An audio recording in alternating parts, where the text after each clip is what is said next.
Good afternoon. It's November the 8th, 2017. Time to wrap up today and take a look at tomorrow. Hypothetical or simulated performance results have certain limitations. Unlike an actual performance record, simulated results do not represent actual trading. Also, since the trades have not been executed, results may have overcompensated for the impact of any of certain market factors, such as lack of liquidity. Simulated trading programs in general are also subject to the fact they're designed with the benefit of hindsight.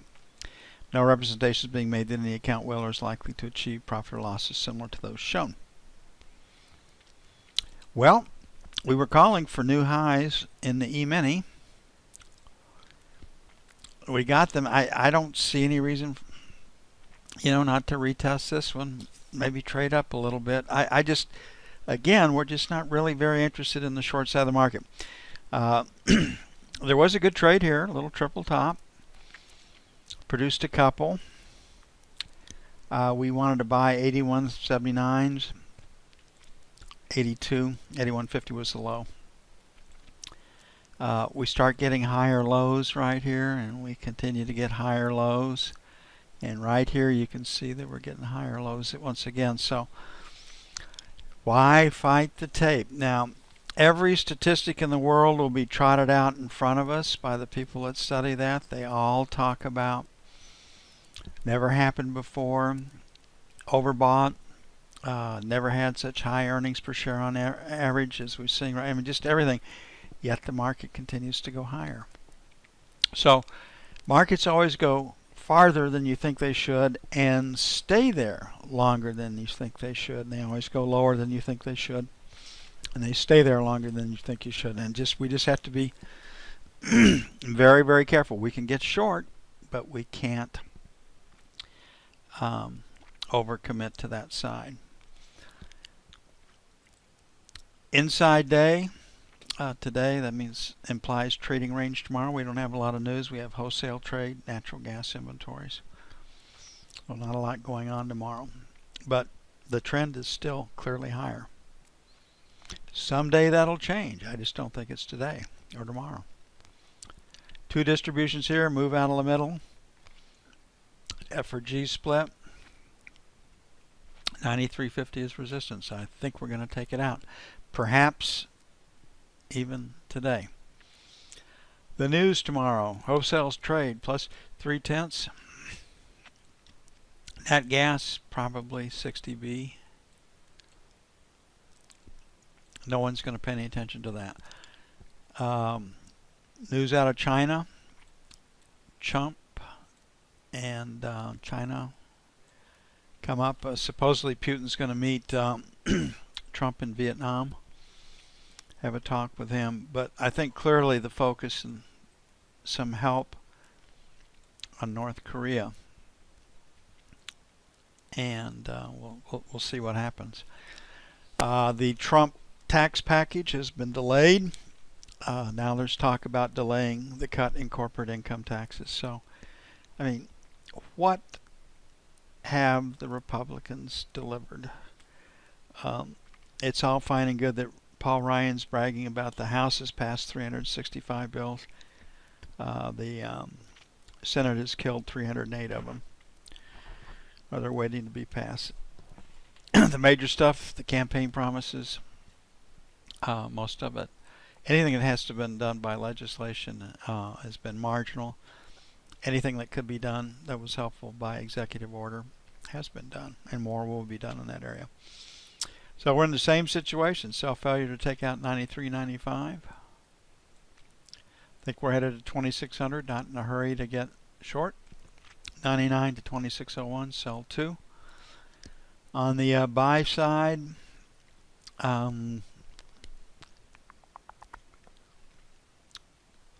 looks like 88s to 90. Buy 1. Pretty aggressive. 84, 86 by 2. But the trend is your friend. You've just got to be patient. Let the market do what it's going to do. That's very difficult to do as a trader. a skill that is learned over time.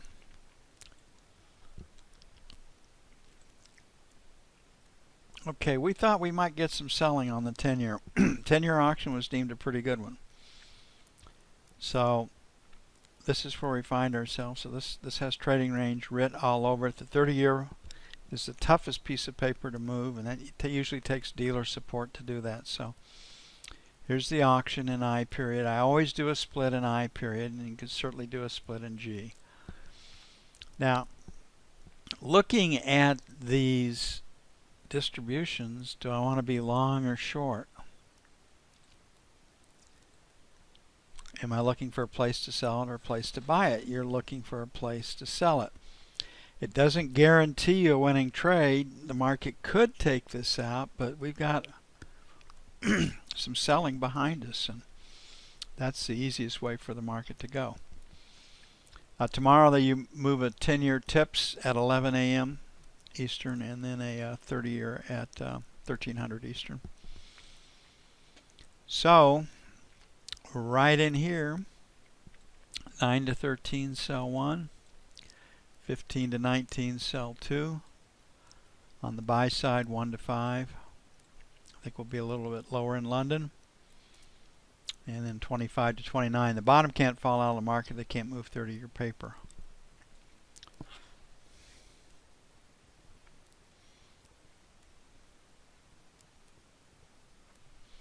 So we should have some buying down against the buck anyway.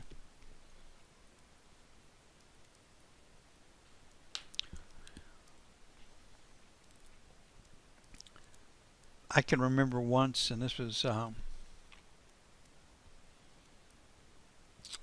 gosh, in the 88 to 90 area. And I remember there was a PhD in the office. I mean, really a very, very smart individual. And it had taken him 10 years to build up a book, his whole business, on selling options. And basically he would work the top and the bottom edge of a trading range. And the market finally broke out, and he said, well, the market has never rallied 10 days in a row, 13 days in a row, 15, whatever it happened to be, it did.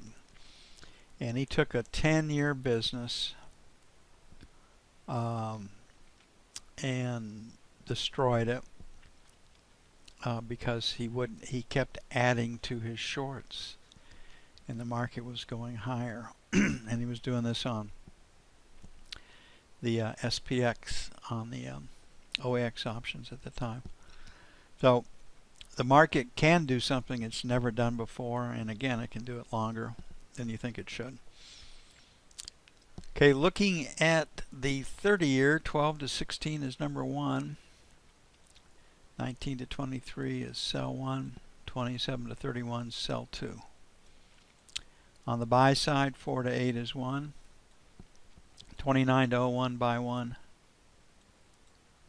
21.25 buy 2. Again, on the idea that they can run it down, but they can't break it if they're going to move the paper.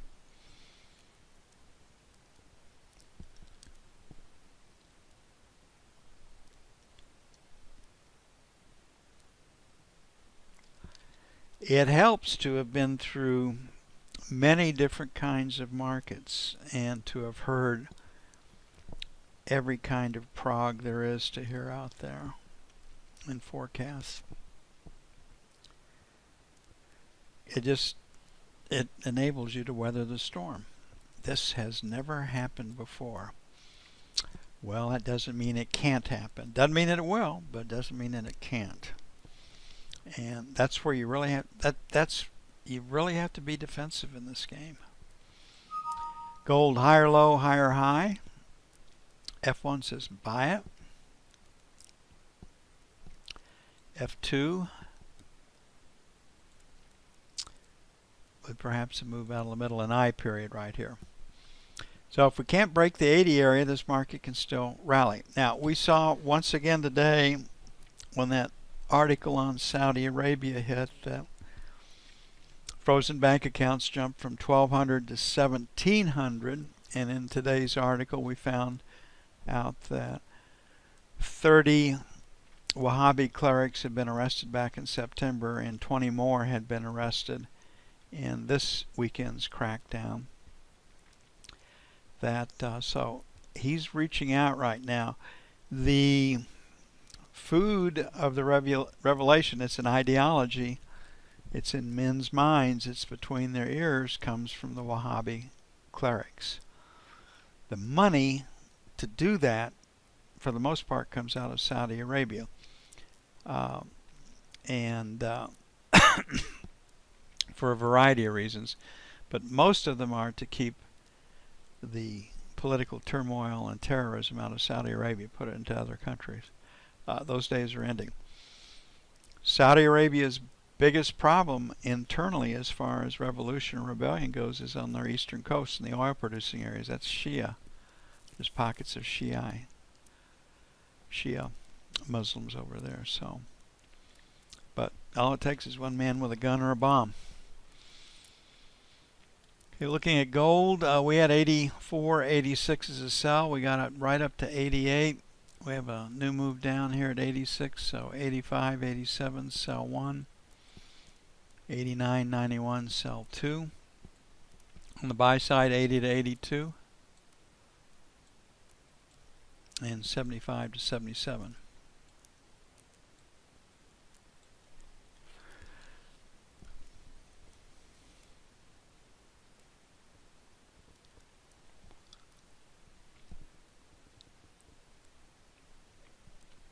You would think in this 1400 years of history with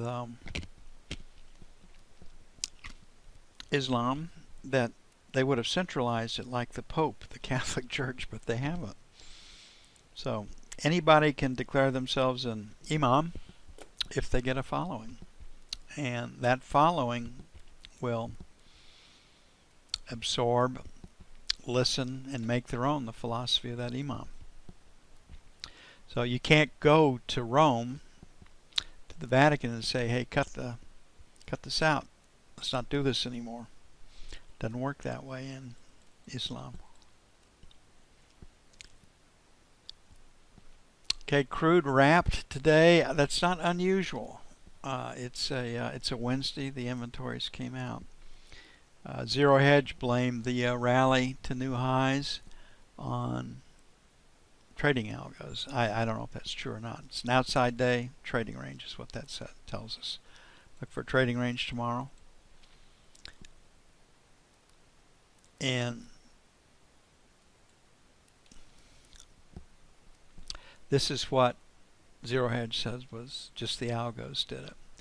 This is a pretty weak profile. The selling today initially was attributed to 9.6 million barrels per day of production out of the United States. More supply should take prices lower. That's countered by OPEC's meeting on November the 30th, so the large institutional players aren't going to set heavy shorts if they're so inclined to do so until after the OPEC announcement is made. And right now the expectations are the production deal to be rolled through the second quarter of 2018. That would be my guess. The next formal OPEC meeting where they vote on things will be May of 2018. So rolling it to the end of the second quarter would make sense. Buyers at 51.50 to 25. Buy 1. Buy 2. 55, 75, 56. On the sell side, 57, 57 and a quarter, sell 1. 57, 50, 57, 75, sell 2. We had a good day in crude, except for my last trade when I lost my nerve. That just sometimes you don't feel like it, and I, for some reason, didn't feel like it on this go around. So be it. Should I beat myself up mentally and fuss about that? No. If I coulda, I woulda. I didn't, so I couldn't. I mean, you just can't be too tough on yourself. Just have to work within your capabilities.